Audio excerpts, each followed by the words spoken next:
Beth was beyond furious with me, her husband Mark Johnson. How did I know? It was obvious as we drove home from a party hosted by her friends Lisa and Joe Parker. She sat as far from me as possible, arms crossed, wearing a look that could turn water into vinegar. Why was she so angry? Well, I suppose she had every reason to be, considering I completely ruined her night. Quite a blunder. I should feel guilty for embarrassing her, the mother of our 3 kids. Shame on me, but how exactly did I mess up the night? I grabbed the wrong key, that's how. See, there's a strange twist to the parties the Parkers host. One that my dear wife apparently decided to embrace without a second thought. Unfortunately for her, I wasn't on board with the idea. We had never attended one of their get-togethers before, but somehow, after 10 years of marriage, Beth conveniently forgot to mention that this particular party had an unusual ending. All the wives were expected to toss their house keys into a bowl. Then each husband would randomly pick one and spend the night with the woman whose key they drew, indulging in an evening of illicit pleasure. As the night came to a close, and I realized the true nature of the party, I nearly lost my mind.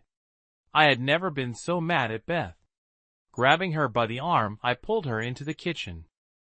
"Did you know how this party was supposed to end?" I demanded, staring into her eyes. She smirked, not an ounce of regret on her face. "Yes, I knew, and you didn't think to tell me?" I asked, still fuming.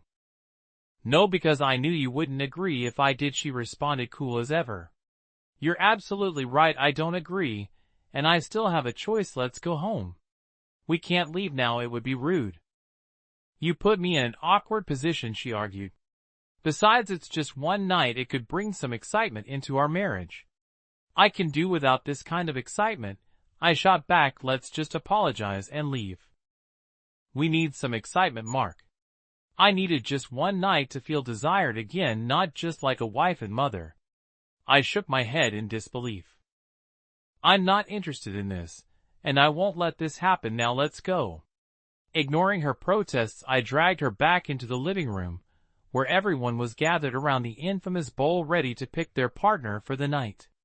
The car ride home was thick with silence, Beth's anger still burning bright, while I struggled to process everything that had just happened.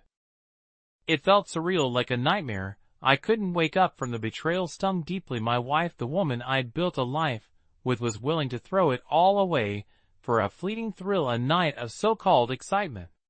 We pulled into the driveway, neither of us making a move to get out of the car. After a long pause, she finally spoke, her voice bitter.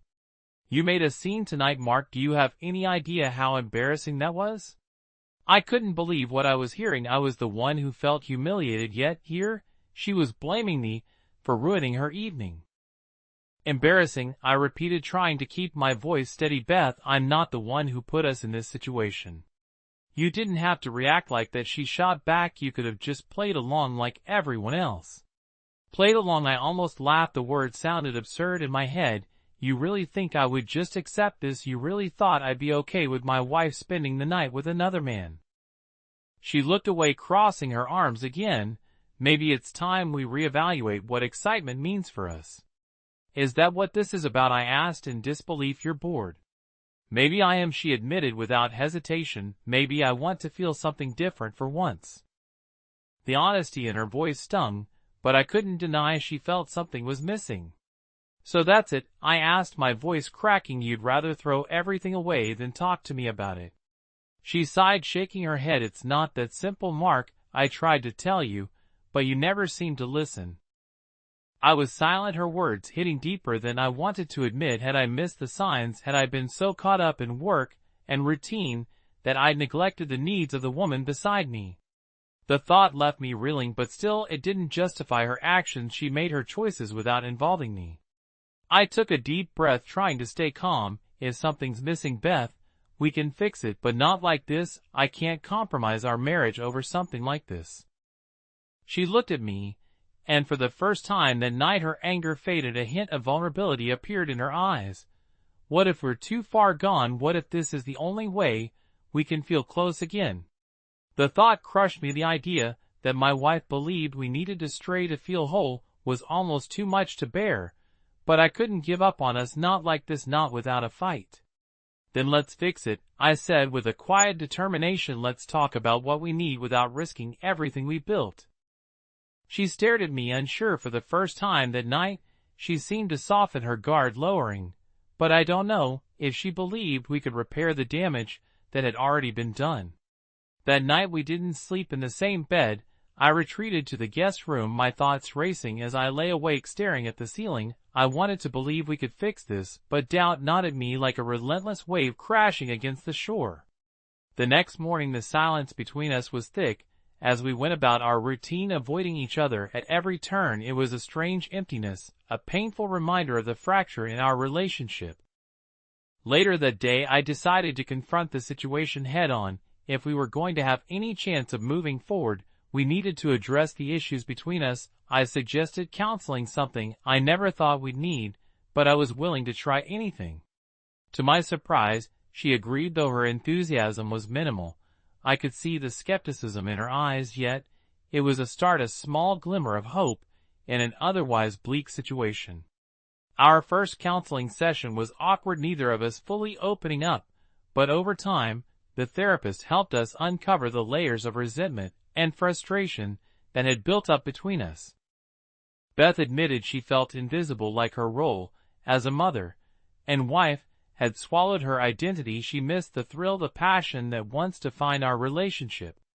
I listened, and for the first time, I saw things from her perspective. I realized I'd become complacent, assuming our love would carry us through any storm without putting in the effort to nurture it. We had our work cut out for us, but we were committed to trying. Day by day, we tackled the issues that had driven a wedge between us, rebuilding trust and reconnecting in ways we'd forgotten. It wasn't some days were harder than others, filled with painful memories and raw emotions, but we were determined to find our way back to each other. Weeks turned into months, and slowly we started to heal. The tension faded, replaced by a new understanding of each other's needs and desires. We found new ways to keep the excitement alive within the boundaries of our relationship, respecting each other's feelings and rebuilding the trust that had once been shattered. Looking back on that night at the party, I realized how close we came to losing everything, but instead of letting it tear us apart, we chose to fight for what mattered most: our family, our love, and the future we were building together. In the end, we emerged stronger, learning that sometimes the hardest battles lead to the most meaningful growth. Our marriage wasn't perfect, but it was real, and we were ready to face whatever challenges lay ahead together. As the months went by, Beth and I began to rediscover parts of ourselves we had lost along the way. It was as if we were slowly finding our way back to each other, piece by piece, learning how to bridge the gap that had formed between us. One day Beth surprised me with a simple note on the kitchen counter. It was small, just a few words scribbled on a scrap of paper, but it held a world of meaning. "Thank you for not giving up."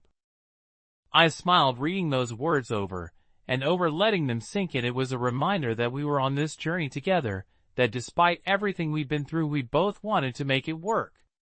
Our evenings started to change. Instead of retreating to separate corners of the house, we began to spend more time together. We'd sit on the back porch after putting our daughter to bed, talking about everything and nothing, watching the stars as if they held some hidden answer for us.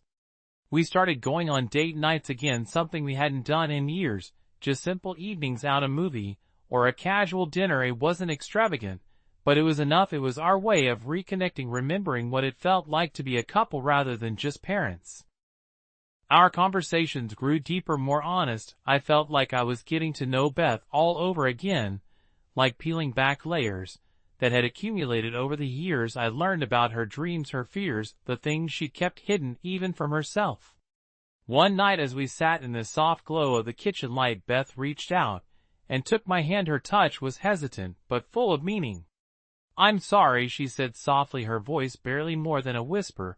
"I know I've hurt you in ways I can't undo."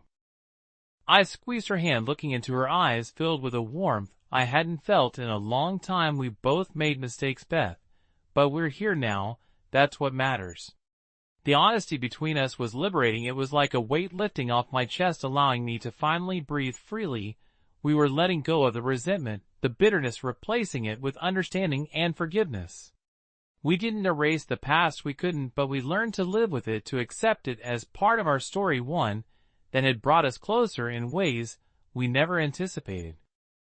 As the seasons changed, so did our relationship. It was stronger yet softer, filled with a new depth we hadn't known before. We learned to appreciate the little things, the quiet moments shared over a cup of coffee, the laughter of our daughter filling the house, reminding us of the life we were building together.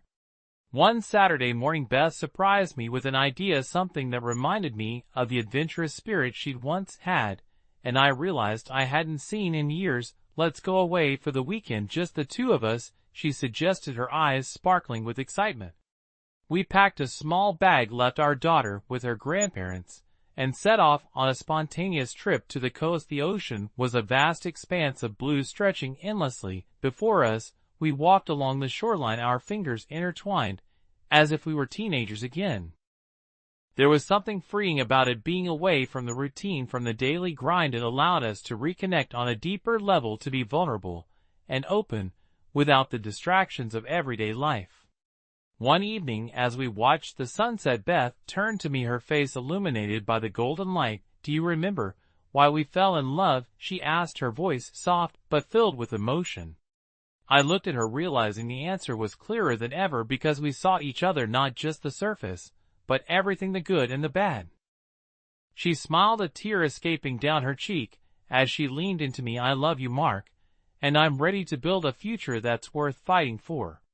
Hearing those words was like a balm for my soul, soothing wounds I didn't realize were still healing. We had been through so much, yet here we were, ready to face whatever lay ahead together.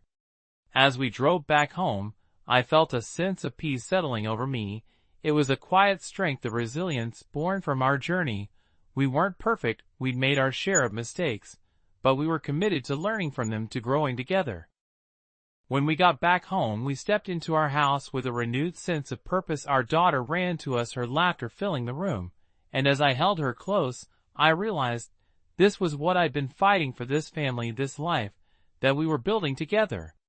Over the next few months, we made a conscious effort to keep the connection alive. It wasn't always easy, but we'd learned the value of open communication, of addressing problems before they festered. We'd learned to make each other a priority, to show appreciation for the small gestures that often went unnoticed.